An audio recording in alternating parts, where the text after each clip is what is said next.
Hi, I'm Uni, and today we're going to be going over the update 6.1 patch notes. So, we're getting a new solo raid for Scorpion, I'm assuming at least because of all the Mortal Kombat themed like artifacts and whatnot, but I'll get into it. So, Scorpion wreaks havoc or chaos in Injustice 2 this December with a brand new Mortal Kombat themed solo raid event. Defeat Scorpion and his horde of bosses to earn impressive rewards. So it's probably just going to be the same as every other solo. And get the new artifacts. We're going to get a daily login from December 12th to 26th.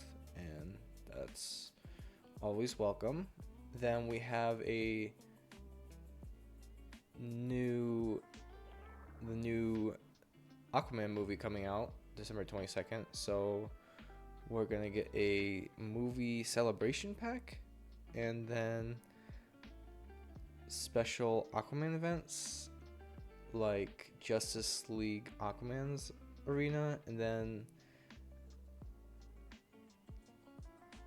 we're going to have a new hero, Orm. And it says Orm is a fierce and legendary damage dealer who's extremely powerful in raids. He uses his Trident of Atlantis to pin his foe to the ground and electrify them, causing the tide to turn in any fight. And he's going to be out December 18th. Now, we don't have a legendary Aquaman, so I'm going to assume it's just using Aquaman's AI. But I hope he's good because it says he's a raid damage dealer. So if he's anything like Beast Boy, then he'll be pretty good. Then they add some quality of life. Finally, they added some important things for League Invasions. So they have a personal leaderboard and rewards, and now you get rewards depending on how much you participate. So that is super nice. As well as a season leaderboard and rewards. It's now possible to check the league position the whole League Invasion season in season leaderboard and receive special rewards before it ends. And then also push notifications. So now you'll get notified, I guess, when pips are refreshed, and stuff like that. So then they're fixing the Brainiac's first passive. Then a few other things for some other characters. They're fixing the protective screen, so that's good. We're finally going to be able to deal with that. And then the points problem, so that's all pretty cool. But yeah, pretty much good stuff. And let's check out these artifacts. Alright, so these are the Netherrealm artifacts, and we're going to be getting into them. So we got the Kami Dogu dagger, which is going to be the free artifact. It's going to be 10% basic and swipe attack damage for every combo meter, and that goes up to 1,000, and saves 90% of your combo meter after resetting it. So this is pretty huge, actually. For being, it's also a free artifact, and we'll all be able to see how it is. It'll definitely help out so many teams. It's kind of crazy though, like 1,000% is really high. For Manta, even LOA, and the Mortal Kombat characters, it's gonna be pretty cracked. Like it's pretty good. Like we haven't gotten a really good artifact for a while. For the free ones, at least. And they're just giving us this like crazy artifact. Now we have the pay to win one, which is kind of trash, honestly. Every 5 swipe attacks spawns a Shinnok hazard for 9 seconds and disables movement and block. and then also power locks the opponent. So it's gonna be the worst version of the God Killer, and it's gonna power lock them. That's pretty horrible, honestly. I mean, it's okay if it wasn't every 5 swipe attacks. That's horrible, and for only 9 seconds. Because you have to go through 2.5 full combos just to get the bonus, whereas the God Killer can be activated on your first swipe or your swipe down. So there's not even really that much of a use for this. Moving on, we have the Dao Te Zhan. Accumulates 100% from incoming damage, including team splash damage. Gain shield and dispel random debuff when accumulated health reaches 20% of the wearer's health. Shield blocks damage equal to 50% of health when the shield is destroyed. Random opponent's debuff buffs dispels. So that looks pretty busted, honestly. Putting that on a tank, and it's gonna make a shield for you. It's pretty good. It's gonna be really good for invasions, defending, and arena. Then we've got Gemstone. The wearer's successful basic and swipe attacks increase combo meter by 2. That's kind of weird.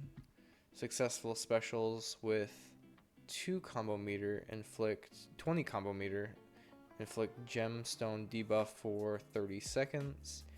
Each stack reduces duration by 5 seconds, up to 5 stacks. Each stack increases incoming damage by 80%. So this looks kind of good. The problem's gonna be you're gonna have to get a 20 combo meter 5 times, so 100 combo meter, or 25 times, or however you get it. And that's gonna be pretty good for like a combo builder, like Reverse Flash or something like that. That looks kind of good, actually. Then we have Scorpion's Claws. Each successful special attack inflicts stack of claw buff, maximum of 3 stacks. 160% of the attacker, where attack stat is applied as dot by successful ranged attacks.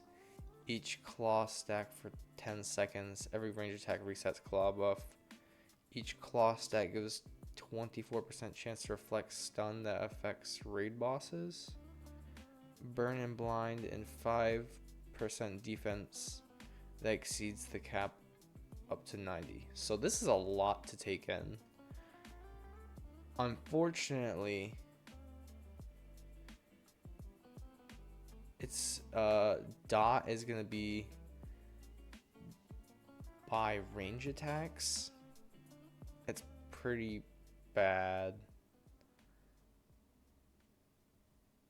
but that's gonna stack up and actually looks like it does a lot of damage, as well as it's gonna reflect stun that affects raid bosses. So I'm thinking how that could be useful, and it's just not really. I mean, very niche ways, I guess. It increases defense. I mean, that's pretty cool, I guess. But pretty useless, honestly. Then we had the Muramasa blades. Each 10 combo meter decrease power cost of all specials for 1. So I think they mean by 1 energy. And then it's going to be 8.5% combo meter damage bonus for specials with decreased cost. Max is 250%. Then successful specials with decreased power cost, decreased opponent's power generation by 5% per combo meter, up to 50%, duration for 12 seconds. So this one actually looks pretty decent, actually.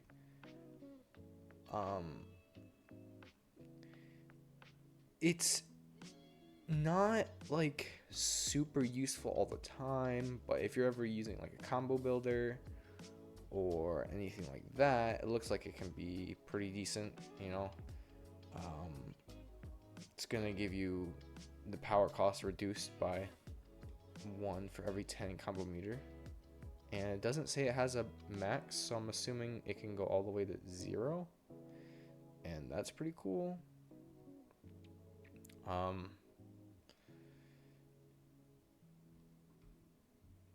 Actually, now that I think about it, for like Beast Boy, that could be kind of cracked. I mean, for if you build your combo meter up and his combo meter doesn't reset after his specials, that's just gonna make all of your specials be 0 power, which is kind of crazy actually. It's basically gonna be Puppet, but we have a Puppet, so for free. We have the Demon's Heart here. When health drops below 15%, next successful special heals 20% and decreases opponent's damage for 25% during 12 seconds. For 12 seconds. Effect cooldown 24 seconds. If the wearer is defeated during the cooldown, then the wearer revives with 20% health. Okay, so it's kind of trash, except for maybe a defensive. Oh, that's... I don't know, because even then, it's just not very good. I guess you could use in defense for the revive, but it's just pretty useless. We have Scorpion Sting here. Every successful basic and rush attack increased chance of 4 seconds stun for 3.25% by jump attack. Wow, they are really bad at wording these. Garbage. Don't ever. No. You're gonna have damage, just don't stun opponents. But you're gonna have to jump attack for it, and that's just not good at all. Then we have the Secret Scrolls of Shirai Ryu. I can already tell this is gonna be garbage. -1 power cost of super move and special 3 for each successful special. Maximum 4 resets by casting super move or special attack 3. Absolute garbage. Pretty much. 60% damage for each decreased power cost for special attack 3 or super move. Is just gonna be not good. I guess very, very rarely are you gonna use someone's special 2. I guess, or special 1, but it's not even for that, because the power cost of super move and special 3 are decreased. So you have to use other specials to decrease. That just makes no sense at all.